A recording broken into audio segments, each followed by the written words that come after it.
Hello दोस्तों, नमस्कार। स्वागत है आप सभी का एजुकेशन मंत्रा में। दोस्तों, इस वीडियो में 3 हम लेटेस्ट अपडेट पर डिस्कशन करने वाले हैं जो संबंधित है बीएड बाहर पर सुप्रीम कोर्ट में निर्णय और साथ ही साथ चुनाव क्यों हारे हैं बेसिक शिक्षा मंत्री और विजय किरण आनंद जी की हो रही है वापसी। तो सारी अपडेट्स पर डिस्कशन करेंगे।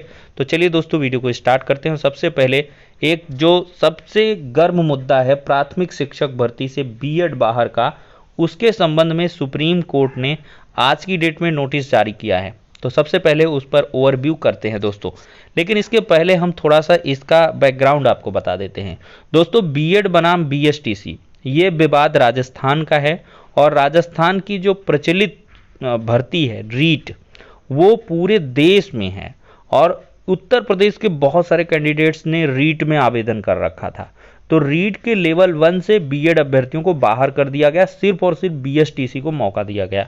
ये मामला अब सुप्रीम कोर्ट में पहुंचा है और इसके खिलाफ जो याचिका है वो बीएड अभ्यर्थियों ने राजस्थान हाई कोर्ट के फैसले को चैलेंज किया है। और साथ ही साथ जो एनसीटी है, शीर्षस्थ संस्था है शिक्षक भर्तियों के या शिक्षकों के मापदंड को तय करने वाली, वो भी अब इस ऑर्डर के खिलाफ पहुंची है सुप्रीम कोर्ट में।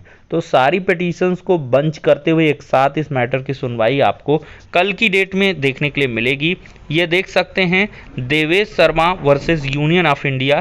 केस डिटेल्स में आप लोग देखें तो यहाँ पर 15 तारीख की डेट लगाई गई है। अब जो स्टेटस है वो मेंटेन हो गया है 30718 Devesh Sharma versus union of India.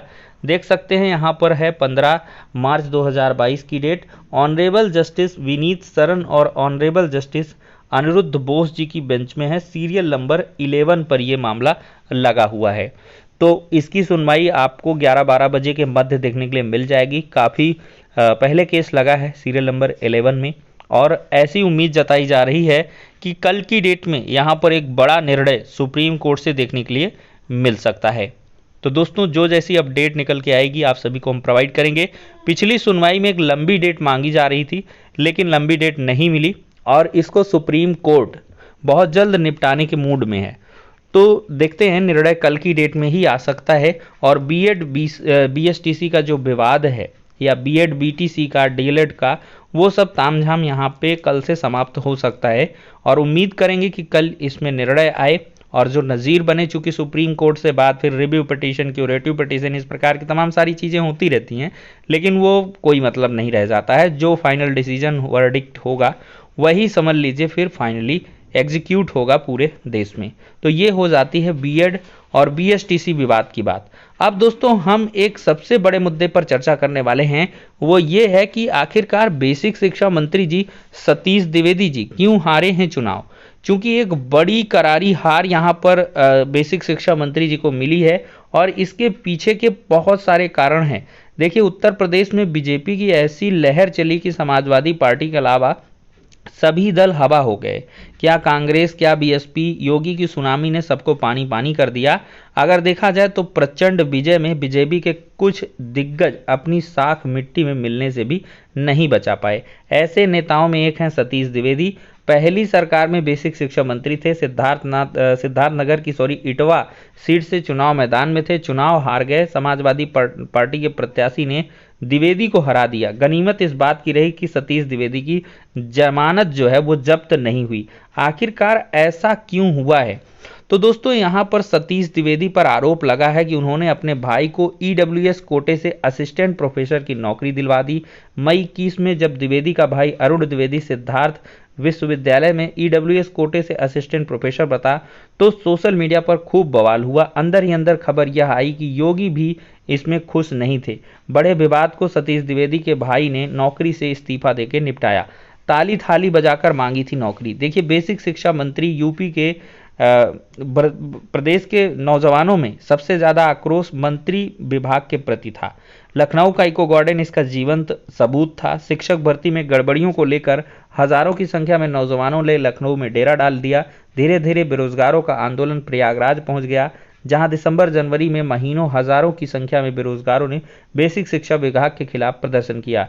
रात के अंधेरे में शिक्षा विभाग के खिलाफ ताली और थाली बजाकर युवाओं ने नौकरी मांगी थी और यूपीटीटी का यहाँ पेपर भी लीक हुआ।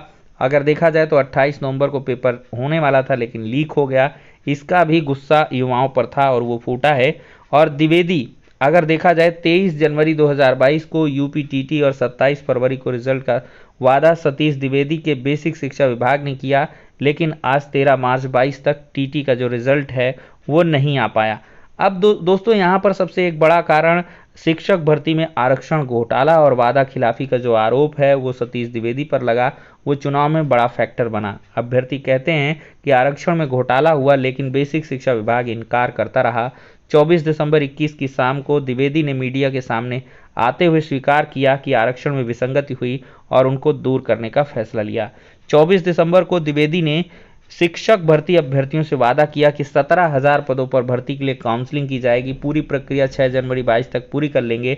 आज 13 मार्च है, किसी अभ्यर्थी को नियुक्ति नहीं मिली। अखिलेश ने देखिए वादा किया था, घूम घूम कर प्रचार किया, शिक्षक भर्ती वो निकालेंगे, विसंगतियों को दूर करेंगे, इस वादे पर भरोसा किया। भले उनकी पार्टी सत्ता में नहीं आई, लेकिन सपा के वोट शेयर में जो बढ़ोतरी हुई है उसमें यह अनुमान लगाया जा सकता है कि शिक्षक भर्ती के पीड़ितों ने अखिलेश पर भरोसा किया। सतीश द्विवेदी की मुख्य हार, शिक्षक भर्ती नौजवानों का आक्रोश है। तो दोस्तों इस रिपोर्ट से आप कितना कुछ सहमत हैं, अपनी प्रतिक्रिया कमेंट बॉक्स में अवश्य दें। क्या शिक्षक भर्तियों के बारे में जो फूटा गुस्सा था वही द्विवेदी जी की हार की मुख्य वजह बना है? इसको आप अवश्य बताएं। और काफ़ी हद तक ये कारण सही और सटीक बैठते हैं, क्योंकि इसको लेकर जो भी कारण यहाँ पर मेंशन हुए हैं काफ़ी ज़्यादा आक्रोश देखने के लिए मिला है। अब दोस्तों विजय किरण आनंद जी, आपको याद होगा ये महानिदेशक थे और तत्काल प्रभाव से इनको गोरखपुर का डीएम बनाया गया था। और गोरखपुर में देखा जाए तो योगी जी की प्रचंड जीत हुई है। 1 लाख से ज़्यादा वोटों से योगी जी जीते हैं।